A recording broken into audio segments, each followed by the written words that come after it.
Hello, everybody. I'm Peter the Book Lover, and this is my top favorite books from 90 to 81. And I love these books, and I'm going to love talking about them. Hopefully, you will too. Let's talk about them.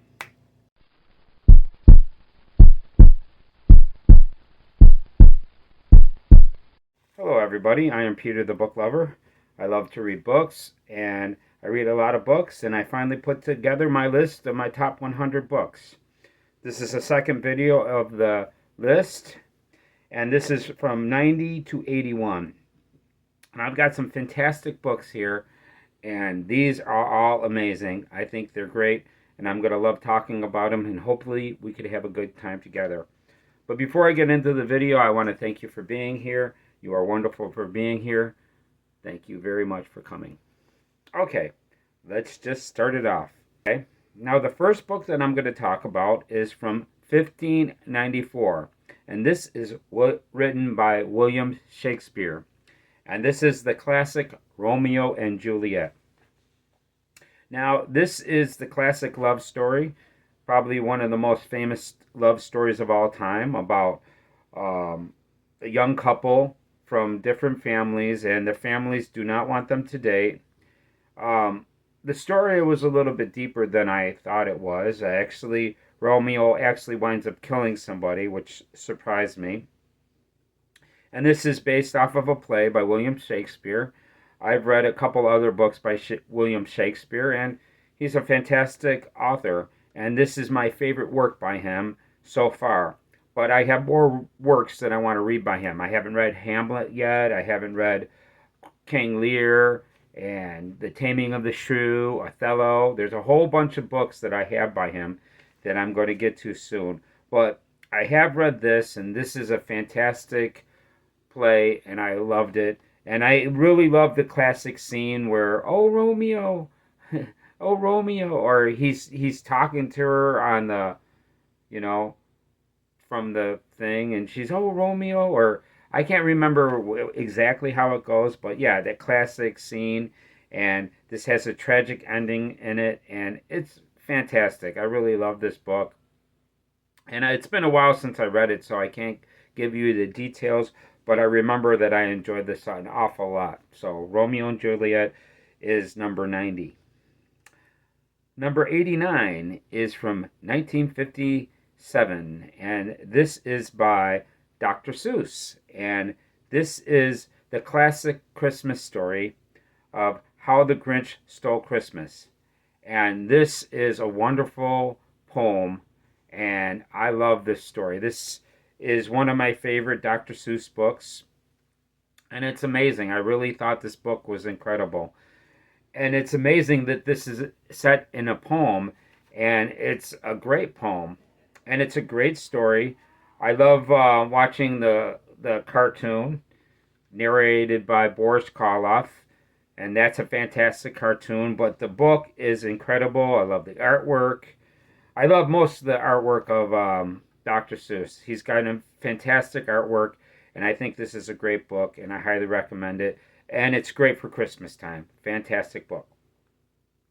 Okay, number 88 is a book from 1970, and this was written by Roald Dahl.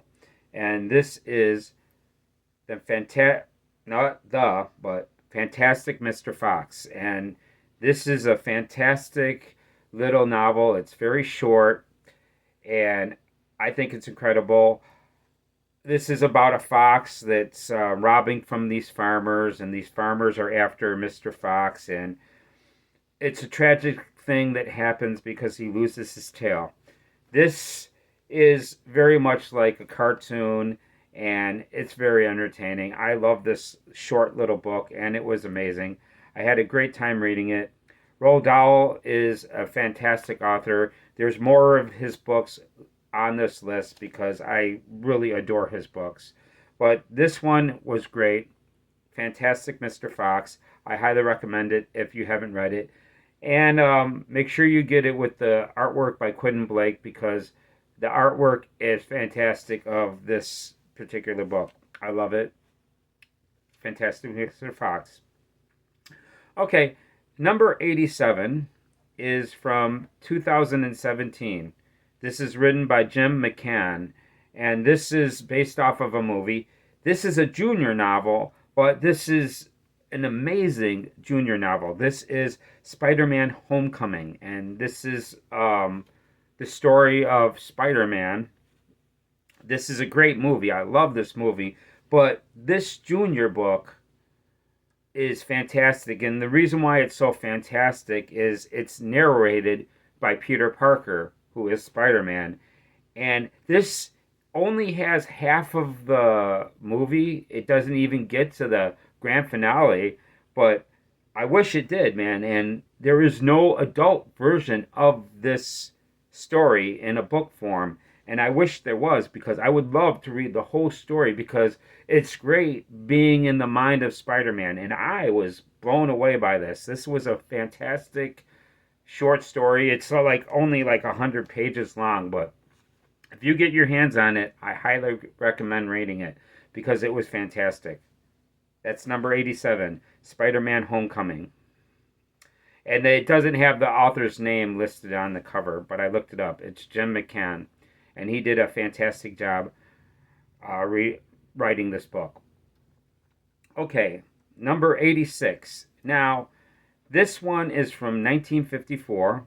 This is by J.R.R. Tolkien, and a lot of people would put this higher. You know, I'm probably going to redo this list, and I'm probably going to put this book a lot higher.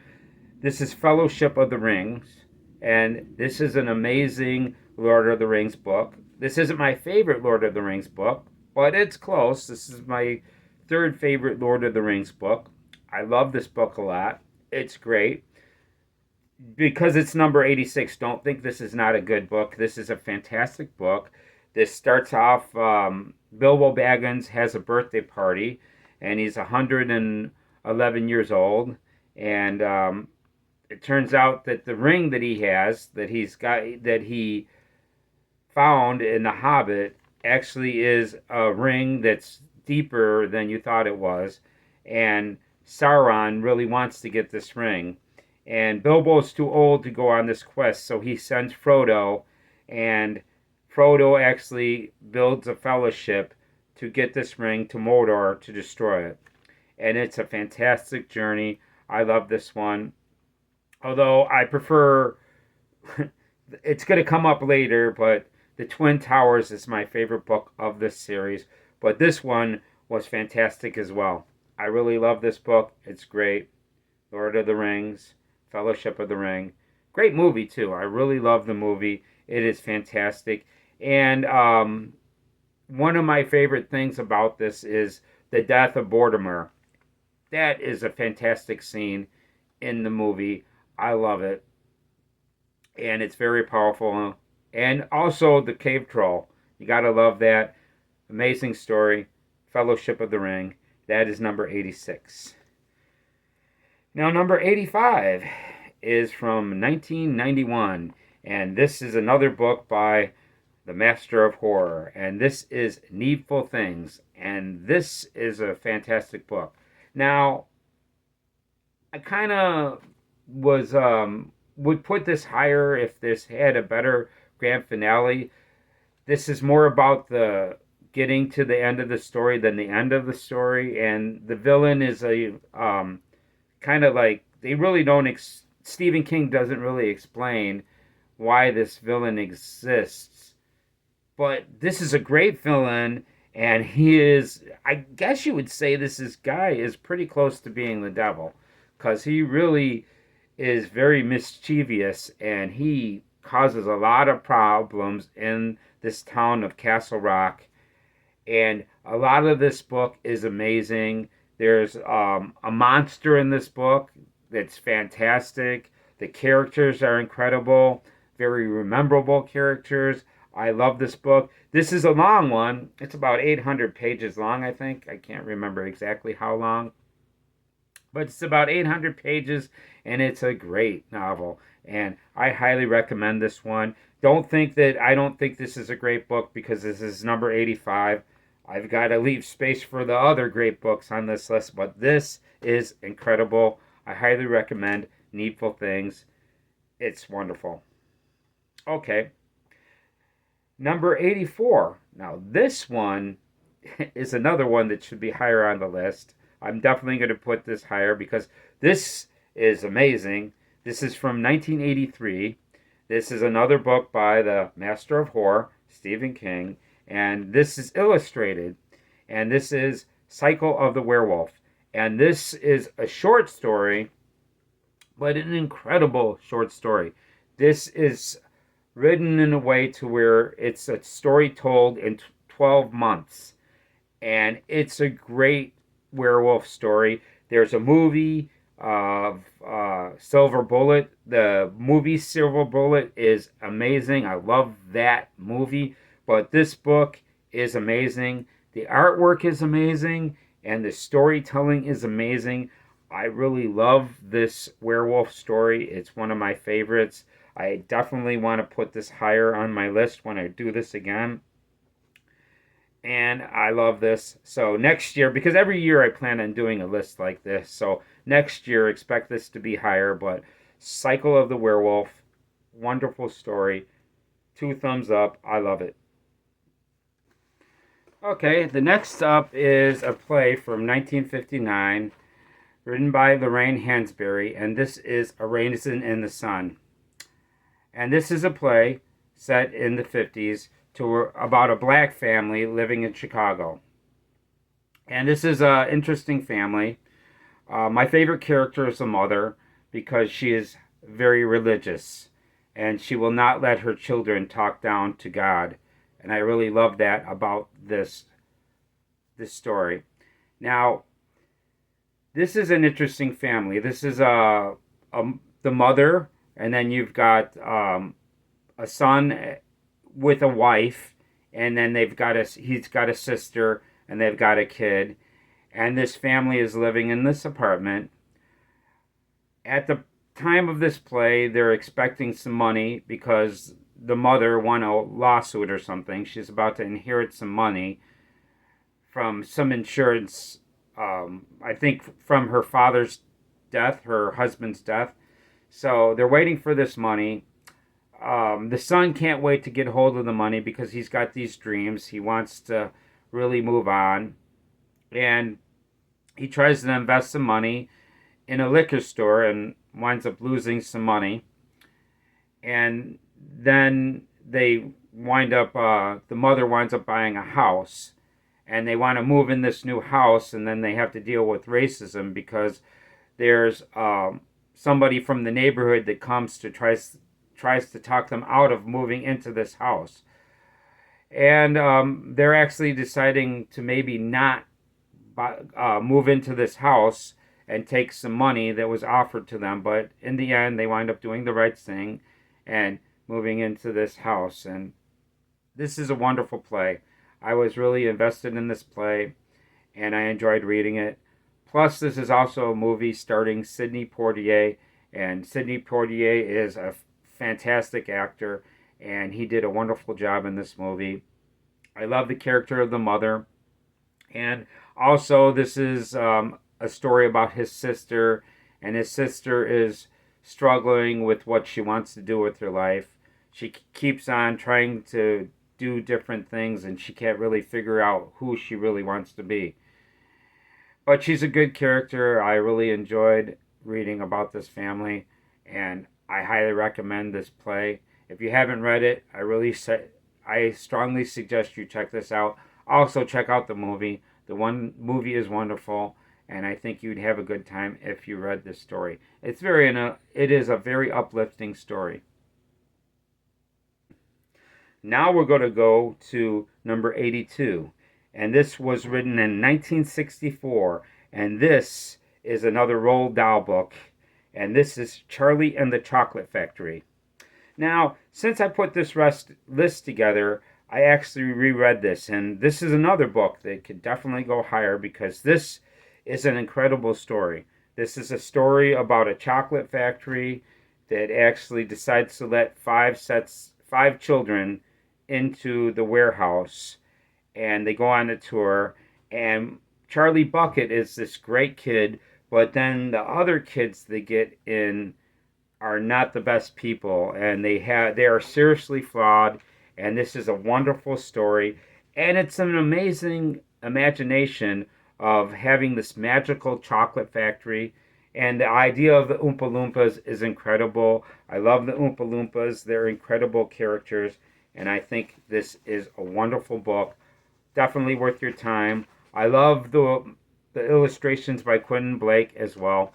Lovely book. I highly recommend it. So we're going to go into 81, and this is going to be from 1974. Once again, we got the master of horror, Stephen King, that wrote this in 1974, and this is his first book. This is Carrie, and this has a movie, and the movie is incredible. One of my favorite movies. I love Sissy Spacek's performance in that movie, and the book is a little bit different, but the book is fantastic. If you know, I mean, you could watch the movie and then read the book, and you're gonna love the book just the same. Or you could read the book and then watch the movie, and either way you want to do it, you're gonna love this, man. If you have not experienced the movie, you're missing out, and if you have not read the book, you're missing out as well, because the book and the movie are incredible. This is a story about a girl that's got telepathic powers. She can move things with her mind, and she gets a prank played on her, and then she gets very angry.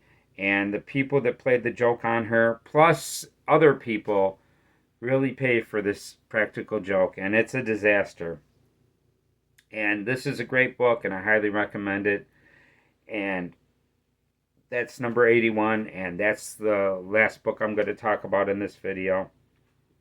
Okay, so that's the video. I want to thank you for coming by.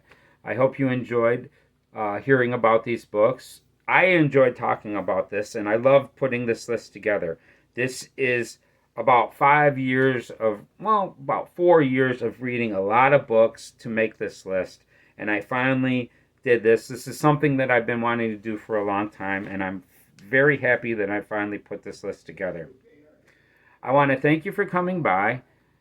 If you like the video, please give me a like. I would really appreciate the likes. They mean a lot to me. And if you can, leave a comment or two. I would love to hear from you. You know, I do respond to the comments, so if you leave a comment and give me an opinion, if you disagree with me, I'd love to hear about that as well. And if you haven't subscribed, can you please do me a favor and subscribe?